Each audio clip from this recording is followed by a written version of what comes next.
Today's daf we're going to be learning is Nedarim Daf Nun Gimel. This is the daf for Shabbat. We're going to start at the Mishna and we're going to finish at the end of the chapter. Our daf will end with the end of the 6th chapter. Another accomplishment. We're going to start with the Mishna at the top of the page. Hanodel min hatmarim. Again, we're talking about language that one makes a vow. If one vows not to eat dates, mutar b'dvash tmarim. One can eat honey made from dates. Now, notice the Mishnah uses the language of date honey, as opposed to what we call it nowadays, silan. Okay, now we'll see that there might be a difference if you call it silan or you call it date honey. So according to Tanakama, if I say I won't eat dates, I can actually eat date honey without a problem. Mi sitvaniot mutar b'chomet sitvaniot. If I say sitvaniot, which are grapes that didn't come off the vine in the season, they're called late grapes. They stay on much longer. They never really fully ripen, and they're not very edible. But you can make vinegar from them. So if I say I won't eat sitvaniot, mutal b'chomet sitvaniot, I can actually eat vinegar made from sitvaniot because, again, I said the grapes themselves, I didn't say what was created from them. Now, some of the commentaries say Tanakama doesn't make so much sense based on what we saw about the whey and the milk in the previous daf. And they explain, well, that's different because the whey comes right from the milk, whereas the date, the honey made from dates and the vinegar made from these sitvaniot actually undergoes a process and changes, and it's already something different. So even though it might have it in the name, it's still something entirely different. Rabbi Yehuda ben Betera has a different approach. Rabbi Yehuda ben Betera omer, kol sheshem toladeto kruya alav v'nodiach himenu asur b'yotzeh himenu. If the name is in it, and so dates is in date honey, that's why I said silan, calling it silan might be different. But if you call it date honey, or you call it vinegar made from these late grapes, then asur b'yotzeh himenu, then you're going to be forbidden for anything that comes out of it if it still has the same name. It's called the same thing. Again, it has the name of the item you forbade in its name. The rabbis permit. Now, we don't know what the rabbis permit. It actually sounds like the rabbis permit like the Tanakama. They permit the date honey and they permit the vinegar made from these grapes. However, then the Gemara asks the first question, Tanakama. Well, then the rabbis is exactly Tanakama, and we're assuming if they agree with Tanakama, then why would they appear separately in a separate line in the Mishna?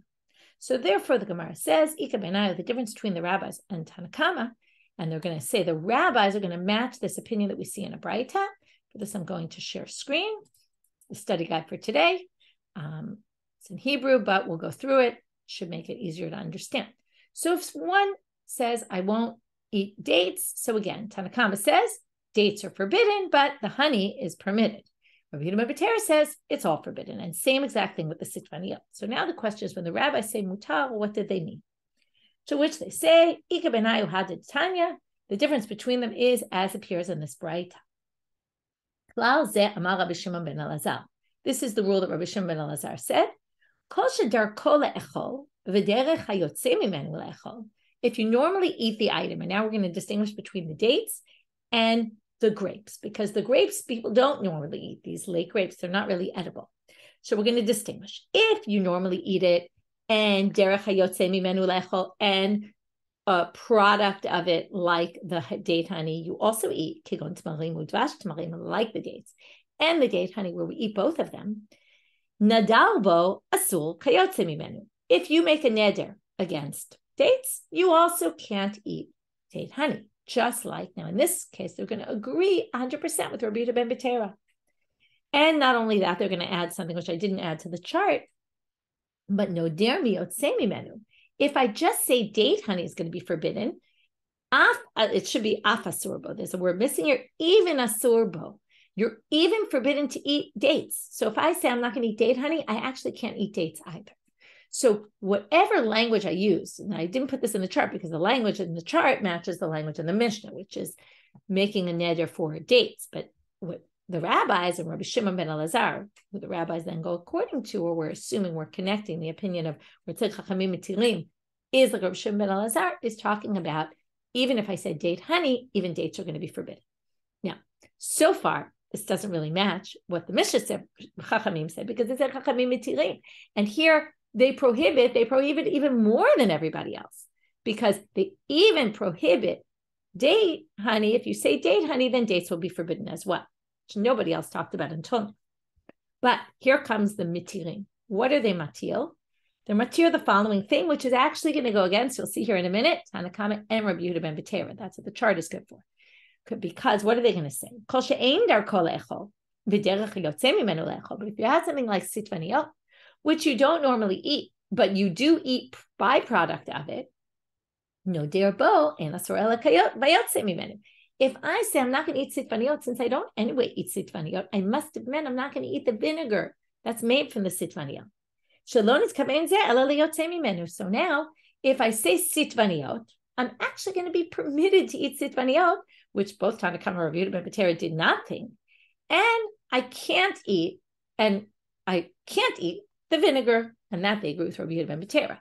But they disagree. They're matirim when it comes to the sitvaniot. They even think the sitvaniot can be eaten. Okay, so that's the machloket, the three-way machloket between them. Now moving on to the next Mishna. Hanoder min hayayin. This is pretty straightforward. If I say wine, mutar b'yayin tapuchim. Normally, what do we mean by wine? Wine that comes from grapes, not wine that comes from apples.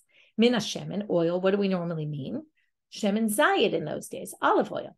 Mutar b'shemen shum shemen. If you have sesame oil, it's no problem. Min advash, if it's honey, mutar b'dvash tmarim. Most of the honey in those days was bee honey and not date honey. Min hachometz, mutar b'chometz sitvaniot. If it's vinegar, then you're permitted with this vinegar from these unripe grapes that never ripen, because nobody really eats those kind of grapes. It's not the typical vinegar, right? Normal vinegar is normal vinegar, not used from these kind of grapes. Mina krishin, if I say no leeks, mutar bekaflotot, which are a type of leeks, but they're a specific type. So, and they're, again, must have been a very unique type and therefore not included. Min hayarak, if I say from vegetables, mutar b'yarkot hasadeh.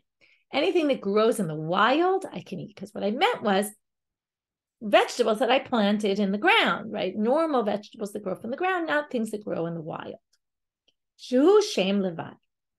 This is a description of all of these. These are all types of, right? They're not the typical, they're a type of, and they're not necessarily included in the main category.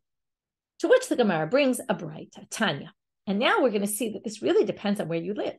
So this braitot says, Hanoder min hashemen, and your eating habits in that place. Hanoder min hashemen be'eretz Israel. If you say oil in Israel, what did you mean? Right, we can probably guess. Mutar b'shemen shum shemin v'asor b'shemen zayit.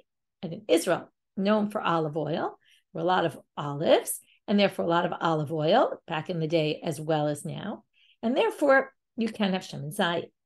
But you can have sesame oil. Bibavel, asor b'shemen shum shemin, umutar b'shemen zayit. In Babylonia, it was the exact opposite. The main oil was sesame oil, and olive oil was the rare oil. People didn't really have olive oil there. Makom shemistapkim mizeh umizeh. Okay, nowadays, right? I have in my house sesame oil and olive oil. So in a place where you eat both, asor b'zeh ub'zeh. If I said I won't have oil, then I can't eat either. Shmita, to which the Gemara says, that's pretty obvious. Of course, going by what I meant. So don't we assume that was what I meant? To which the Gemara says, well, lo tzricha deruba min chad mistapkim. It's when most of the people really use, okay, let's take Israel. So most of the people use olive oil. Some people use sesame oil as well, maybe more people, but if you go to the store, there's definitely more olive oil than sesame oil, that's for sure. So you might have thought we follow the majority, like in many cases. Kamash malan, this comes to teach you safek isur l'chumra. But here we're going to be strict because maybe you actually forbade that to yourself. Now, the rabbis, the commentaries have a bit of an issue because what do you mean? If we go by majority, that's even the kula, like with the kosher meat and non-kosher meat. And if we say we follow the majority, if the majority of stores were kosher butchers, right? It depends on the situation. I'm not going to get into all the details. But if you have all these stores, the majority were kosher. And in the case where we can follow the majority, in that case, right? Remember, there's called the parish miruba kaparish. So if it was in the middle and I don't know which store it came from, I can follow the majority and I can actually eat it. So why don't we say l'chumra there? And let's be strict. So that's a different kind of safek, because that's a safek. What is it? What's true? We don't know the truth, and we're ruling by what it's either one or the other. In this case, it actually could have been both. it could be that when I said oil, I meant both. And therefore, we have to be strict, and it doesn't go against what we know of Rov in other situations. First, we talked about location. Now we're going to talk about time of year.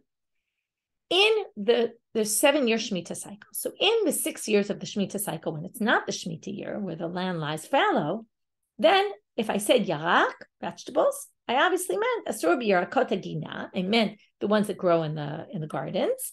Umutar b'yarakot hasadeh, and I'm permitted to the ones that grow wild because I don't usually eat the wild vegetables. But b'shvi'it, when it's the shmita year, and I can't grow in my garden vegetables, asur b'yarakot hasadeh umutar b'yarakot hagina. It flips. If I'm standing in the shmita year and I forbid vegetables, I obviously mean the vegetables that I could theoretically be eating, and those are the ones that grow wild. And when it comes to shmita, we have what's called tzvichim, which is things that grow wild. The rabbis actually forbade because, let's say I have cucumbers growing wild. I didn't plant them, they just popped up. I can't eat them either, okay? Because the truth is I can eat them. I can't sell them. Why can't I sell them? Because we're worried that I might end up planting and claiming that they're tzvichim. So we must be talking here about vegetables that can't be grown, that people don't plant. It's not like cucumbers where I could plant them and they could grow wild. Here we're talking about things that you don't plant ever really, and they just grow wild. So now, if it's the Shemitah year, then I'm permitted with those things that grow wild, because that's what I'm eating off of in the Shemitah year or using. I'm relying on those, and mutar b'yarakot hagina. Okay, and I can eat the ones in the gardens. Just 1 second. Let me check one thing.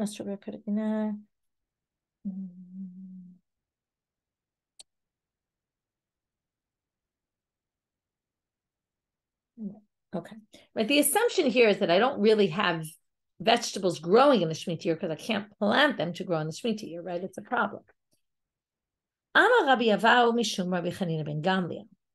Okay, so now comes Rabbi Avau, says in the name of Chanina ben Gamliel, Lo shanu ela b'makom. The whole thing that when I say yirakot in the Shemitah year, I obviously meant the yirakot that grow wild, because those are the things that I'm eating rather than things that I planted, because I can't plant vegetables during the year. So what does he say? Lo shanu ela b'makom she'en mevi'im yarak michutz la'aretz la'aretz.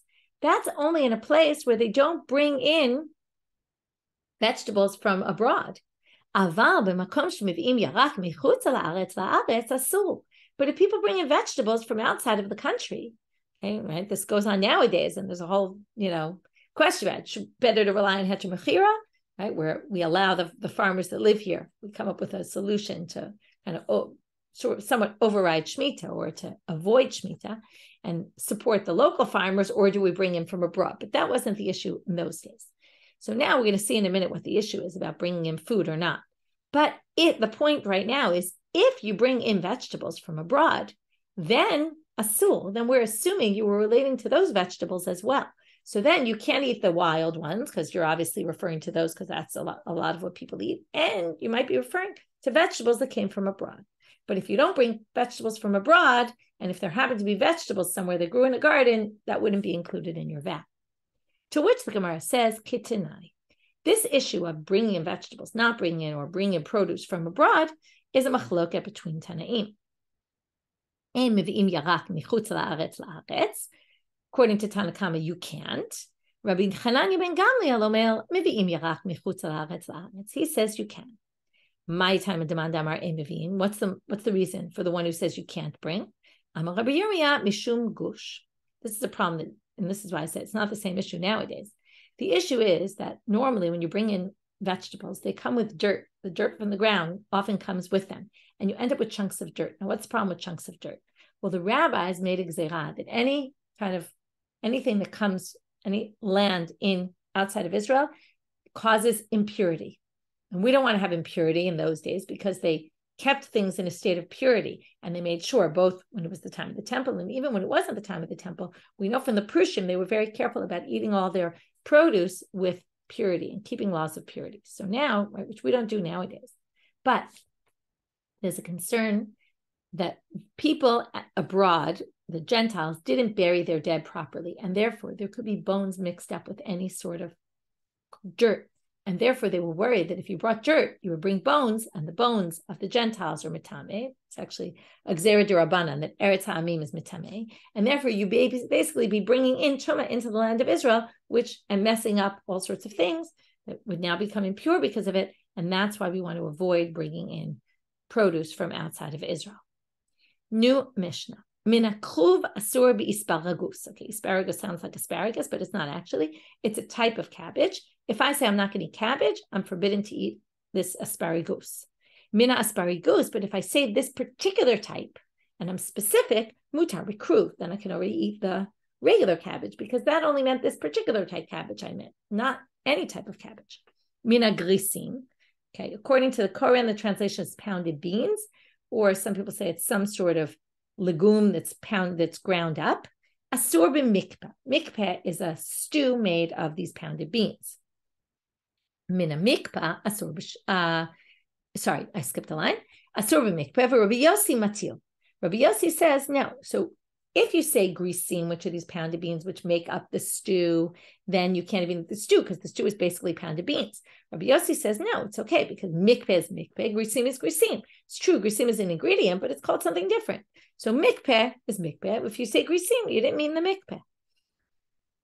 The mikpah. So first of all, the mikpah comes up in a very famous sugya when it talks about Chag Sukkot, and it says, when can you go inside when it's raining?